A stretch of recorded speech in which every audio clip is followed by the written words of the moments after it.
in the Middle East. This plan seems like it could ultimately involve all of those things. Can you explain this reversal and how building and owning Gaza squares with America First foreign policy? I would reject the premise of your question that this forces the United States to be entangled in conflicts abroad. The president has not committed to putting boots on the ground in Gaza. He has also said that the United States is not going to pay for the rebuilding of Gaza. His administration is going to work with our partners in the region to reconstruct this region. And let me just take a step back here, because this is an out-of-the-box idea. That's who President Trump is. That's why the American people elected him. And his goal is lasting peace in the Middle East for all people in the region. And as I said in my opening remarks, we've had the same people pushing the same solutions to this problem for decades. And it's been made very clear to the president that the United States needs to be involved in this rebuilding effort to ensure stability in the region for all people. But that does not mean boots on the ground in Gaza. It does not mean American taxpayers will be funding this effort. It means Donald Trump, who is the best deal maker on the planet, is going to strike a deal with our partners in the region. Because he did not rule out American troops in Gaza last night. Are you doing that now? I am saying that the president has not committed to that just yet. He has not made that commitment, and you know that. And on the foreign partners, the Jordanians, the Egyptians, the Saudis have already panned this plan. What foreign partners, if any, have expressed any interest in being part of it? Well, the president has said he's been socialing this idea for quite some time. He's been thinking about this. He said in his remarks last night, this was not a decision or an announcement that he takes lightly. And the president has already spoken to the President El-Sisi. In fact, that was his first foreign leader call. He's meeting with the King of Jordan, King Abdullah, next week. He spoke with the King of Bahrain. He spoke with the Crown Prince of Saudi Arabia. And he has made it very clear, he's been very vocal, that he expects our partners in the region, particularly Egypt and Jordan, to accept Palestinian refugees temporarily so that we can rebuild their home. I'd like to show you some images of Gaza that were taken. Fox News aired this. I mean, that is, as they put it, an apocalyptic scene in Gaza. This is an uninhabitable place for human beings. Do you really think that families can live their dream in a region that looks like this, with no running water, no electricity? And the special envoy to the president, Steve Witkoff, recently traveled to Gaza, as you all know. And he came back with images that he showed the president of the dire situation here. And the president made this decision with a humanitarian heart for all people in the region. Peter. Thank you, Caroline. Are any officials here preparing to fight Democratic lawmakers in the streets? Absolutely not. And thanks for the question. Some elected Democrats are so steamed about Doge. Congresswoman LaMonica McIver says we are at war. Ilhan Omar says we might actually see somebody get killed. And Chris Van Hollen says we have to fight this in the Congress. We have to fight this in the streets. So what now? And may I just point out, if you heard that type of violent, enticing rhetoric from our side of the aisle, from Republican leaders on Capitol Hill, I think there would be a lot more outrage in this room today. It's unacceptable, the comments that have been made by these Democrat leaders, and frankly, they don't even know what they're talking about. Because President Trump was elected with a mandate from the American people to make this government more efficient.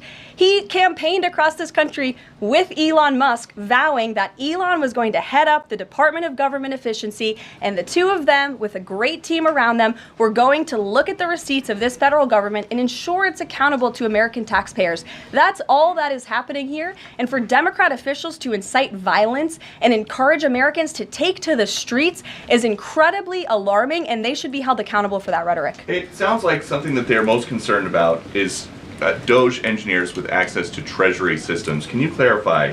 Do the Doge engineers have read-only access in these systems, so they are not allowed to write new code? No. They are not. Okay. No.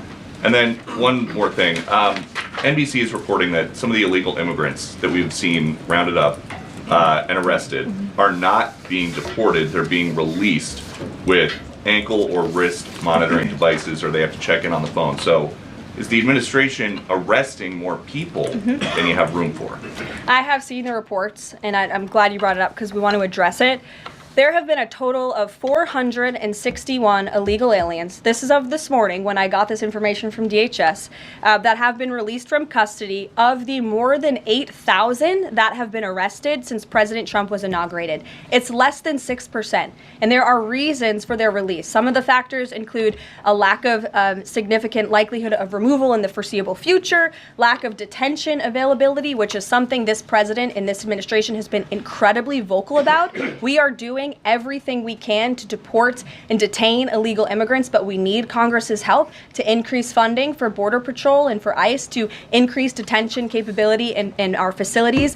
And then other serious medical conditions have also been the reasons for some of the release of these individuals. But none of them have final deportation orders. Many of them are probably contesting their immigration status. I'd refer you to DHS for more details, but I did get that information because I knew it'd be a question, so thank you. Sure. Caroline? Yes.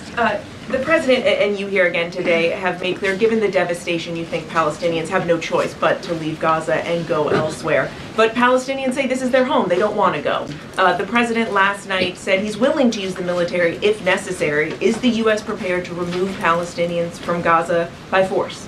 The president is prepared to rebuild Gaza for Palestinians and all people in the region, peace-loving people who want real economic development and opportunity in the region.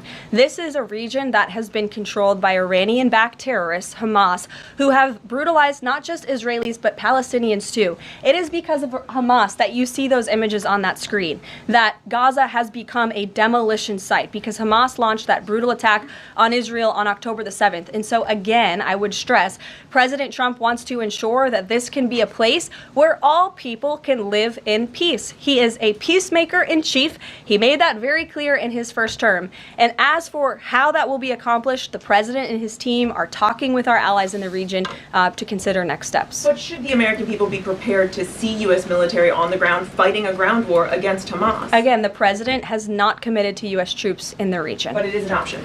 I have said that the president has not committed to that yet. Sure. If I could just follow up on that, though, why not rule out the idea of committing U.S. troops? This has been a long-standing argument that the president has made really over the last decade or so, talking about endless wars and not something the U.S. wants. Why not rule out? Because I think the president is very good when he's making deals and negotiating not to rule out anything because he wants to preserve that leverage in negotiations. And so I think that's what he's doing here. If I Mary. can follow up on that, though, he also said that everyone loves this plan. He said that in the Oval Office this morning. Sure. In fact, the Deputy Prime Minister of Jordan called it a declaration of war on the Arab people.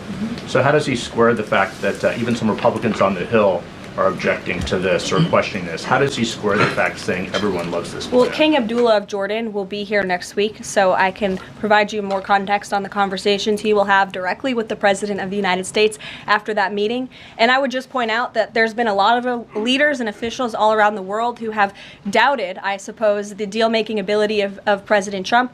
You heard the Panama leader saying that he would not agree to some of the concessions that he has now made because of Secretary Rubio's visit.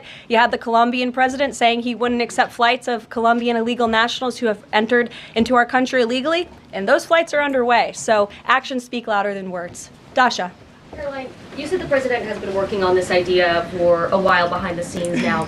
Is there a written plan based on the president's proposal for Gaza? And if so, when was it drafted and who had a hand in that? The plan was written in the president's remarks last night as he revealed it to the world and to the American people, and his team are continuing to be engaged on this effort. I saw the National Security Advisor this morning. He has a very busy day of calls, and they will, again, continue to engage with our partners. That includes Steve Witkoff as well. Mary.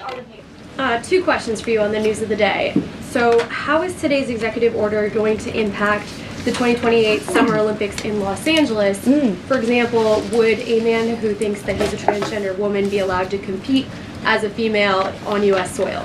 It's a very good question, and the president has actually mentioned this, that he does expect the Olympic Committee and the NCAA to no longer allow men to compete in women's sports. And I think the president, with the signing of his pen, starts a very public pressure campaign on these organizations to do the right thing for women and for girls across the country. Again, this is an incredibly popular position. There have been many notable female athletes who have had the courage to speak out against some very powerful powerful institutions in this country. They deserve to have a voice and a say. The president is bringing their voice to the highest level at the White House this afternoon, and he expects these organizations to comply with this federal executive order that he'll be signing today. Thank you. And one more on media coverage of this executive order and the topic in general.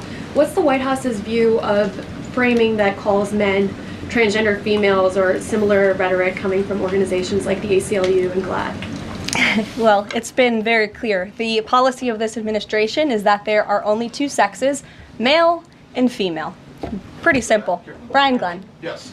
USAID has gotten a lot of attention the last couple of days with some of these bizarre things that we've been, taxpayers have been funding. Mm-hmm. Now it looks like there are a couple media outlets that have been dragged into this conversation as far as USAID funding as well. Does the president have any comment on that? So upon coming out here to the briefing room, I was made aware of the funding from USAID to media outlets, including Politico, who I know has a seat in this room. And I can confirm that the more than $8 million taxpayer dollars that have gone to essentially subsidizing subscriptions to Politico on the American taxpayers' dime will no longer be happening. The DOJ team is working on canceling those payments now. Again, this is a whole of government effort to ensure that we are going line by line when it comes to the federal government's books. And this president and his team are making decisions across the board on, do these receipts serve the interests of the American people? Is this a good use of the American taxpayers' money? If it is not, that funding will no longer be sent abroad, and American taxpayers will see significant savings because of that effort. Thank you. I'd like to give some love to the back row. I've heard that unfortunately they haven't been called on in years past. So Reagan, why don't you go ahead? Thanks, Caroline. The WHC announced that comedian Amber Ruffin, who has called the president a toddler with his pants pulled down, will be the entertainment for this year's Correspondents' Dinner. Does the White House have a reaction to this choice, and will the president be attending the dinner this year? Certainly an interesting choice. I have the president's invitation on my desk. I have the invitation for myself on my desk as well. Haven't talked to the president about it. When he makes his decision, I will let you all know. But definitely an interesting choice of the comedian. I'll talk to the boss about it and see what we decide. Sure, go ahead. Yes, yes. On the executive order set to be signed today, you said that this will be enforced. Can you spell out for schools and the public how exactly the administration plans to enforce this, even at the local levels? And on top of that, there are human rights groups who say that this could expose kids to discrimination. What is your response to that? I think kids have already been exposed to discrimination, especially young women and girls who have been forced to shower in locker rooms with biological men, who have been forced to compete on playing fields with biological men, which is incredibly unfair and unsafe, and again, an incredibly unpopular policy with the American people. As for the actions that this executive order takes, I already laid those out at the beginning of the briefing. I'm happy to give you a copy of this fact sheet so you can let your audiences across the country know. What's your message to schools who don't